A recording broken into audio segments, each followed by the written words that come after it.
ځاځی صاحب د ملګرو ملتونو له لوري د 14 ملکي وګړو چې ماشومان او ښځې دي پکې د دې د شهادت تایید د پاکستان په هوایي بریدونو کې څه پیغام لري؟ مننه کوم. بسم الله الرحمن الرحیم. رب اشرح لي صدري ويسر لي امري واحلل عقدة من لساني يفقهوا قولي. سلامونه او نیکې هیلې محمد صاحب تاسو ته، صادق صاحب ته، هوتکي صاحب ته، ټولو درنو لیدونکو اردن ته وړاندې کوم. دا خو ډېر غټ ابتکار کړی دی،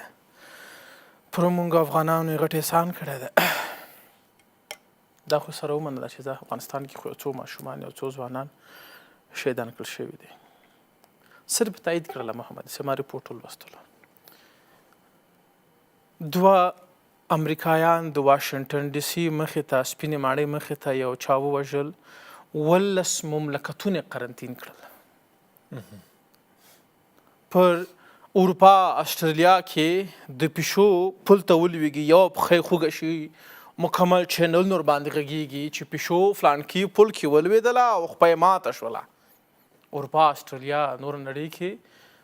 ایوان دومره ارزښت پیدا کړی دی. مګر ملل متحد ومنله چې 14 دانې ماشومان افغانان پاکستان ووژل، پاکستان بیا دا کار مه تکراروه، ګناه لري، بې کسه دي، بې وسه دي، افغانان دي، نور غرض ورباندې مه کوه. پوهېږي موږ پښتو متل دی محمد صاحب، وایي څه شمشیر تیز و څه نیا پسته وه. دا 2 بوده لري. شمشیر پاکستان چې د غرب په لاس کې دی او دلته هر طرف ته استعمالوي، او دغه شمشیر لاسه دا څو ځوانانو یا دا څو جنرالانو له کابله ام د پاکستان په داخل کې اور لګېدلی دی او ام همسایګانو سره اور لګېدلی دی چې هغه په اورونو کې افغانستان هم سوځېږي، چې نه په داخل کې څوک ترې رضا دي پاکستان د رژیم څخه او نه بهر کې رضا دي. مخکې پښتون و، بیا بلوچ شولو، اوس آزاد کشمیر شولو. څو پنجاب صوبې ته د پنجاب څو پنجابیان تر خطر جوړوي، دا ترهګر دی. ترهګر افغانستان کې په نښه کوي، خو خپل خوشاوخوا کې نشي په نښه کولی. هغه ته چې مولانا فضل الرحمن وویل. طبعا مولانا شیخ ادریس صاحب چې ووژلو په څو ساعتونو کې دغه قاتلان پیدا کړل، په څو ساعتونو کې پیدا کړل. وایي دا 6 میاشتې مخکې له افغانستان څخه انتقال شو افغانستان ته. 6 میاشتې ته نه خبرېدلې، یو نیم ساعت کې تا ګیدې کړل. منطق لرو، دنیا خو اوس پرمختلل شوې ده، هر څوک پوهېږي چې د پاکستان د رژیم څه په زړه کې دي. دوی غواړي چې د خپله ناکامي د افغانستان د بمبارولو تر شاته سره پټه کړي. بل خواته د متل بله لور دی چې نیا هم پسته وه. دا په دې معنی محمد صاحب دوی چې سترګې سرې کړي پر افغانستان باندې حمله راوکړي. الله شاهد دی محمدي صاحب، اشتها به سره وایو، پر افغانستان باندې چې هر کله حمله شوې ده، دغه په زړه کې مو یوه څریکه د خیرا او د بددعا هر هغه فرد ته ختلې ده چې پاکستان سره په دې څو لسیزو کې کومک او مرسته کړې ده. د ټانک د پرې کولو نه نیولې د تیارو تر وروستلو پورې، دلته د جاسوسۍ نه نیولې د نظامونو تر سقوطه پورې. زه احمد شاه بابا وما، زه میرویس نیکه وما، زه په دې خطې کې بادار وما، او اوس دومره مظلوم شولم چې ملل متحد ته وایي زه مړه شول، پروا نه کوي، 500 ته کم کې مړه شول، 300 دلته مړه شول، 200 ته مړه شول، کوي جنازې چې کوي. بل زموږ 500 ډلیز قبرونه د کم ته جوړ کړل، نن مو 10 ډلیز قبرونه د ماشومان ته جوړ کړل، سبا بیا سره وشنه. افغان پاتې چې ته ده، افغان د بل افغان خپو وهلو ته پاتې ده، افغان د بل افغان تحقیرولو، سپکولو، کمزوري کولو ته پاتې ده. یو سنګر ته وخي جغه راکته شي، بیا بل سنګر ته وخي جغه بیا بل راکته شي، بس دې ته آماده او چمتو دي. بې خبر د دې نه چې دشمن دواړه سره تباه او برباد کوي، بې خبر د دې نه چې دشمن ورځ په ورځ قوي کېږي، نړیوالو سره ارتباطات جوړوي، او زه افغان دې باندې لګیا یم چې دا په رسمیت مې پېژنه، دا په رسمیت مې پېژنه او دا په رسمیت باندې مې پېژنه. بې خبر له دې نه چې د جنګونو په کابل کې زه دومره بېکاره شوی یم، زه دومره کمزوره شوی یم چې زه پښتون، زه افغان، زه تاجک، زه ازبک د خپلو شهیدانو د کونډو د برو د خپلې خاورې پوښتنه نشم کولی. ول نشم کولی چې دلته کور په کور جنګ تیر شوی ده. جنګ محمدي صاحب محترم آسان خبره نه ده چې فلانکي او فلانکي زه جنګ وکړو، بسم الله الرحمن الرحیم خلاص شو، فلانکي غره ته لاړو، فلانکي ښار ته راغللو. جنګ 100 کاله پورې دغه لري ځان سره بد اخیزې لري. جنګ 100 کاله بدبختي لري چې د جنګونو بدبختي نن هم زه ګورم په دې کلي کې، زه جنګونو بدبختي په دې ښار کې اوس هم ګورم، د څه په نظر باندې د بې اتفاقۍ له کبله، د بدنامۍ په تصویر باندې. محمد صاحب محترم افغان چې افغان ونه مني افغان چې افغان توقع نه کړي افغان چې افغان سره په درسخوان باندې کښېنني افغان چې افغان سره پلتې ونه وهي کور کې مشکلات سره حل نه کړي د پاکستان غوندې کم ظرفه دښمن به پر افغانستان باندې حملې کوي او جواب به هم ورته اصل نه شي ویلی ځکه چې څه لرونه په لاس کې محمدي صاحب کور جواد مننه ځاځی صاحب بل طرف ته په استانبول کې یوه تعارفي یا غیر رسمي ناسته شوې ده چې له تعارف تر تقرب تر سرلیک لاندې د دغې ناستې له پای ته رسېدو سره جوخت بیا پاکستان برید وکړ څه غواړي مشکل دلته دا دی محمد صاحب محترم چې پاکستان کې یو واحد اداره شتون نه لري یو واحد ریاست شتون نه لري یو مشر شتون نه لري یو واحده فیصله شتون نه لري عالمان یې د حکومت نه مني حکومت یې د فوج نه مني فوج یې د آیسای نه مني آیسای د ولس نه مني ولس یې د صوبو نه مني صوبو یې ریاست نه مني ریاست یو افراد و اشخاص نه مني هلته هر څوک نن سبا د پاکستان حالت په داسې شکل باندې شوی ده چې هر څوک ځان ته جدا ډنګوي حتی یو آزاد کشمیر غوښتونکي افراد و اشخاصو چې هغه هم راپورته شول له هغه خوا هغوی ورپسې راشروع کړله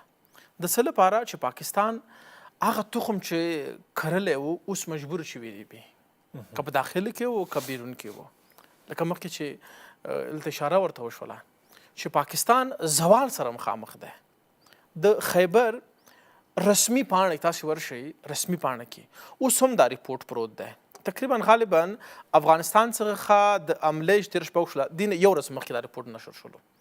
چې د 40 ارب ډالره پاکستان لومړی ځل دی په تاریخ کې چې تجارتي تاوان کړی دی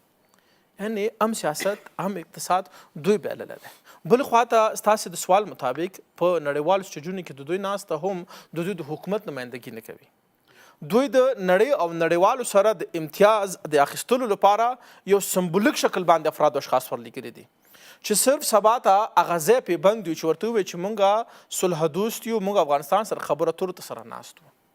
بل طرف ته خبره تکي صاحب اشاره ورته وکړه ډیورنډ هغه ته کرښې ته زه په دې عقیده یم زه په دې باور یم دا ډیورنډ خو پرېږده دا ډیورنډ تر څنګ ته ننګرهار کونړ پکتیکا خوست هلمند قندهار دا ورته امضا کړه په خط ورته اپډیټ یې ورته ورکړه بیا د هم په والله که پرېږدي محمد صاحب دا منې بیا به درته دا مزار کندوز نیمروز او دا مزار شریف او دغه ځایونه مرکه تر څو چې افغانستان کې یو لویشته پاتې وي او په یو لویشته باندې افغان ولاړ وي پاکستان به دغه تعرضي بریدونه در باندې کوي تر څو چې افغانان خپل دوست او دښمن ونه پېژني او دغه لپاره پالیسي او سیاستونه پر لار باندې وانه شوي زه فکر کوم پاکستان به خپلو داسې کړنو ته ادامه ورکوي کور دی ځاځی صاحب د سیمې مهم لوبغاړي لکه چین روسیا ایران او د منځني هیواد آسیا هیوادونه د دغو بدلونونو پر وړاندې باندې کوم دریځ خپلولی سي مننه کومه د افغانستان نامني یا دلته دغه افغانستان خاوره نامنه کول دا دوی پر دې باندې واضح او مشخص معلومات هم لري استدلال هم ورباندې کوي دلیل هم ورباندې کوي چې دلته د وړو لوی قدرتونو لپاره ګواښ پېښېدونکی ده خو مکار پاکستان مشران هغوی ته په بله نوع باندې بیا قناعت ورکوي په نړیوالو سازمانونو کې په نړیوالو کانفرانسونو کې په بله نوع باندې دوی ته په دغه شکل باندې قناعت ورکوي چې هغوی ته داسې وایي چې نه زموږ دغه بریدونه زموږ دغه کړنې ستاسو پر خیر باندې دي دغه لپاره محمد صاحب محترم زموږ رسمیت پیژندنه زموږ نړیوالو سره ارتباطاتو جوړېدل زموږ هغوی سره ناسته پاسته هغوی سره زموږ په منظم شکل باندې پالیسیګانې غوره کول بیا زموږ هویت او اصلیت او زموږ مظلومتوب په دغه صحنې کې نړیوالو پر غږ رسول دي لکه د امید کم چې ورسېدلو لکه اوسني شرایطو کې پاکستان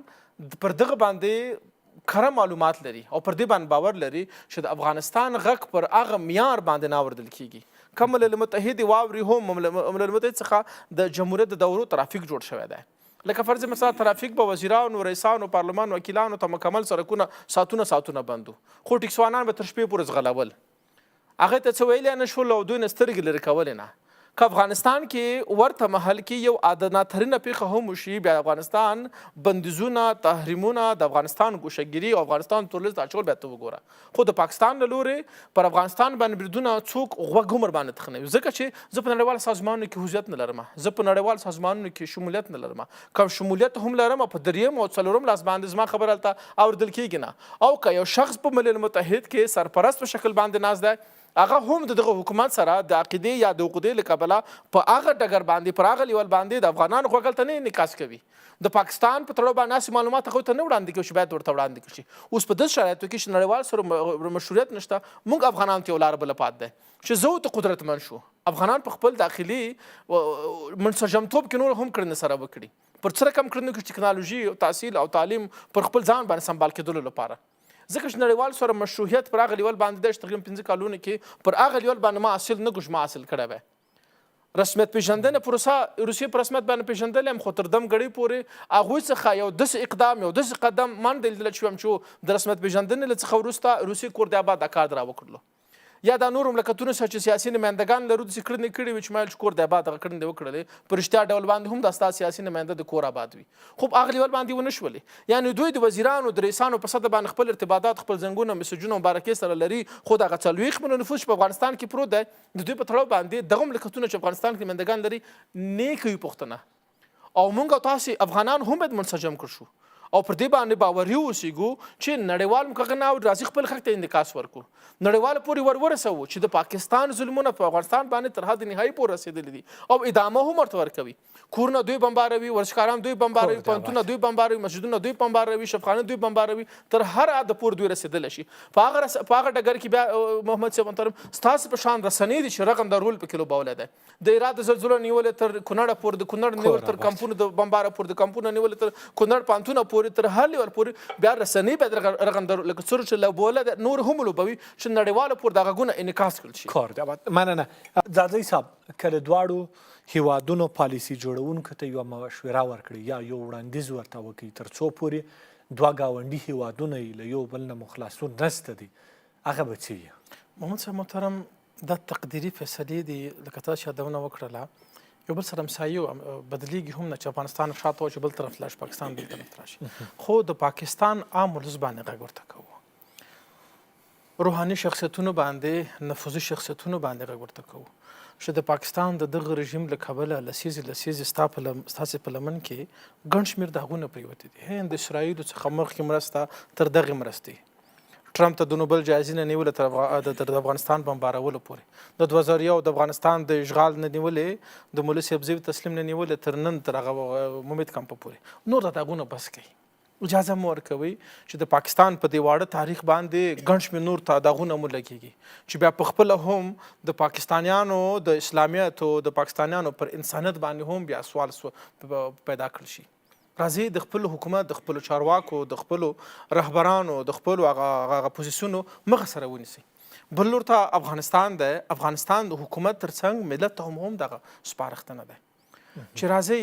په داخل کې هم داسې پالیسیګانې سره غوره کړو چې زموږ او تاسې اتفاق او اتحاد ته لاره برابره کړل شي پر ما باندې پاکستان ولې برید وکړي محمد صاحب په هندوستان باندې ولې نشي کولی یو ډرون تیاره د په ناغلطۍ کې هم د هندوستان خاورې ته ور داخل شي مکمل تر اسلام آباد پورې حقیقي پورته ته بمباروي یو د چین طرف ته ورشي یا د بل طرف ته ورشي هغه بنګال چې بله پرسته دغه پاکستان څخه جلا شولو اوس پر پښو ولاړ اقتصاد او سیاست لري مګر افغان بچی یو افغان بل افغان ته تنبه شوی دی بربادوي او تباه کوي یو افغان د بل افغان څخه څرمنې ویستله یو افغان د بل افغان ته قبرونه سره جوړ کړل راځي یو بل سره ومنو راځي یو بل سره کینو یو بل ته غاړه ورکړو یو بل سره مینه اتفاق او اتحاد وکړو یو بل سره ومنو محمد صاحب محترم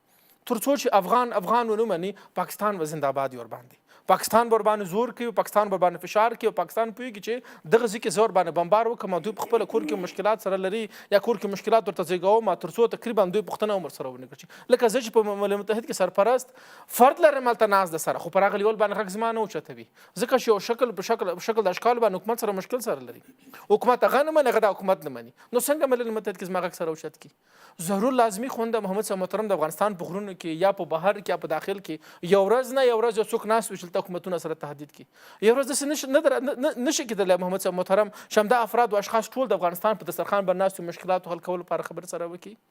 ول امکان نه لري سره ول دغه کمیسیون د شخصیتونو د رسنیدو د شخصیتونو کمیسیون ول د پرېکړه سره نه کوي چې څو افراد او اشخاص ټول کې صادق صاحب تشه او ترکي صاحب محمد صاحب تشه لاړ شي فلانکي نفر پسې ترکیې ته لاړ شي هندوستان ته پسې لاړ شي تاجکستان ته پسې لاړ شي بل ته پسې لاړ شي رای ولي خبرې ورسره وکړو قناعت سره ورکړو افغانستان مو د که په ژوندانه رانشي سبا په مرګ مرته راځي خو راځي د کمزور کولو د ضعیفولو د غورځولو او اغېزې نه ناست افراد او اشخاص دلته افغانستان کې پروژو پر لار اچول او د پرځولو غورځولو لپاره پروګرامونه خو بیا پکې کونډې راځي بیا پکې برید راځي بیا پکې یتیمان راځي بیا پکې بي پنجاب دوی راځي بیا په اشغال راځي هغه ته لار وهنه خو بهتره ده خبرې سره وکړو دغه خبرو په نتیجه کې بیا پاکستان پر باندې بردونه نشي کولی پاکستان په مونږ کې د ضعف نقطې لیدلې دي زموږ نفس لیدلی دی زموږ د نفس هغه ریټ لیدلی دی چې پر کوم ځای کې ځکه پر موږ باندې عملي کوي کنه د 15,000 کلن تاریخ درلودونکي افغانستان وګوره او پر ماشوم پاکستان وګوره دا چې برید کوي مونږ کې خلا ده او دغه خلا ډکول زموږ مسؤلیت د فرد مسؤلیت ده صرف د حکومت مسؤلیت نه ده